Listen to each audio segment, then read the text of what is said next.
نبی پاک صلی اللہ علیہ وسلم کی حدیث ہے مسلم میں طبرانی میں، حضور نے فرمایا آؤ میں تمہیں پچھلے زمانے کے ایک ایماندار نوخیز ولی اللہ کی بات سناؤں۔ پچھلے زمانے حضور نے فرمایا پچھلے زمانے میں ایک بادشاہ جادو کے زور پہ حکومت کرتا تھا۔ جب وہ ایک جادوگر اس نے رکھا ہوا تھا تو جادوگر اس کو جادو بتاتا، وہ جادو کے زور پر حکومت کرتا۔ جادوگر بوڑھا ہو گیا تو کہنے لگا بادشاہ کوئی نوجوان میرے پاس بھیج دے، اب میں بوڑھا ہو گیا ہوں، میرا پتہ کوئی نہیں کب مر جاؤں۔ ایک نوجوان کی ڈیوٹی لگائی، بڑا زیرک سمجھدار، اپنے رعایا میں سے چن کے جو ذہین فطرت مزاج بچہ تھا وہ اس نے لگایا۔ اللہ کے محبوب علیہ الصلوۃ والسلام فرماتے ہیں بچہ جادو سیکھنے لگا، وقت گزرنے لگا۔ بچہ جب جادو سیکھنے جاتا تو رستے میں ایک راہب بھی تھا جو انجیل جانتا تھا، وہ اللہ اللہ سکھاتا، لوگوں کو حضرت عیسیٰ علیہ السلام کی تعلیمات سے آگاہ کرتا۔ اس نے دیکھا کہ یہاں بھی لوگ اکٹھے ہیں تو وہ بچہ اس راہب کے پاس بھی اٹھنے بیٹھنے لگا۔ اب جب اس کے ساتھ اس کی گفتگو بڑھنے لگی تو اس کو باتوں میں لذت آنے لگی۔ اس نے راہب نے پوچھا کہ تو کون ہے اور کس طرح سے آیا ہے، کیا تیرا معاملہ ہے؟ اس نے کہا جی میں جادو سیکھنے جاتا ہوں، آپ کی باتیں مجھے بڑی اچھی لگتی ہیں۔ اس نے کہا دین سیکھ، جادو سیکھنے والے کافر ہو جاتے ہیں، قرآن و حدیث سیکھنے والوں کو اللہ کامل ایمان عطا فرماتا ہے۔ فرمایا یہ سیکھ۔ بچہ بیٹھنے لگا، اس کے پاس آنے لگا، باتیں دل میں گھر کرنے لگی۔ ایک وقت آیا کہ مسلمان ہو گیا، اور مسلمان کیسے ہوا؟ بچہ کہتا ہے میں تجربہ کر کے ہوا۔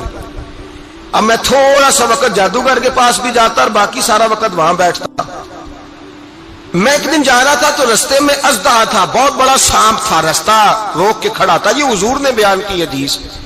نبی پاک صلی اللہ علیہ وسلم فرماتے ہیں بچہ کہتا ہے کہ رستے کے اندر سانپ ہے، رستے بند ہے، لوگ چھتوں درختوں پہ چڑھے ہیں، راش ہے۔ کہتے چھوٹا سا روڑا میں نے اٹھایا تو میں نے کہا اللہ اگر جادوگر سچا ہے تو اسے مار دے۔ چھوٹا سا روڑا میں نے پھینکا، اژدہا کوئی نہ مرا۔ پھر چھوٹا روڑا اٹھایا، میں نے کہا اللہ اگر وہ عالم سچا ہے تو اسے مار دے۔ اب جب میں نے روڑا مارا تو اژدہا مر گیا۔ میرے اندر سے گواہی آئی نہیں دین کی باتیں سچی ہیں، نہیں قرآن کی باتیں اسلام سمجھانے کے لیے عرض کر رہا ہوں، اگرچہ اس دور میں انجیل تھی، اللہ رسول کی باتیں اچھی ہیں۔ کہتے میں مسلمان ہو گیا، اب میں نے راہب کے پاس ہی رہنا شروع کر دیا، جادوگر کے پاس چھوڑ دیا اس بچے نے آنا۔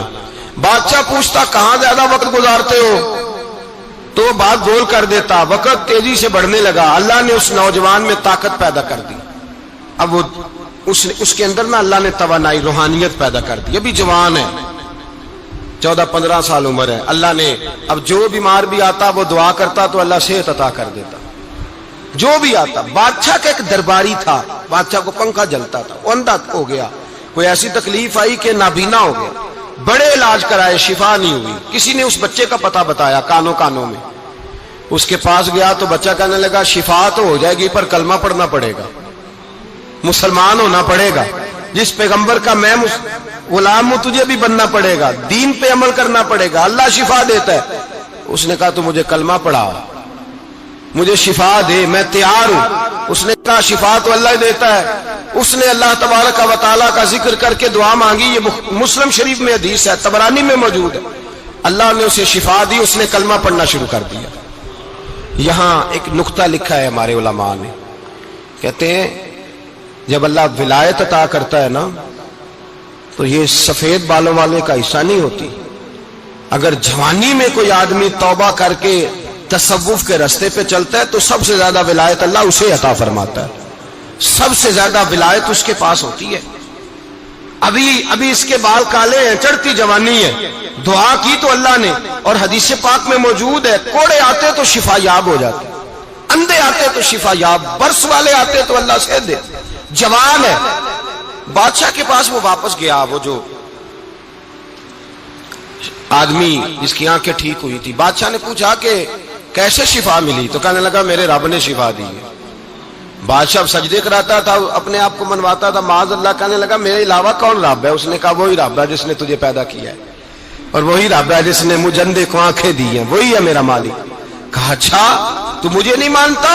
کہا نہیں میں اپنے رب کو مانتا ہوں۔ بادشاہ نے اسے سزا دی، ستایا۔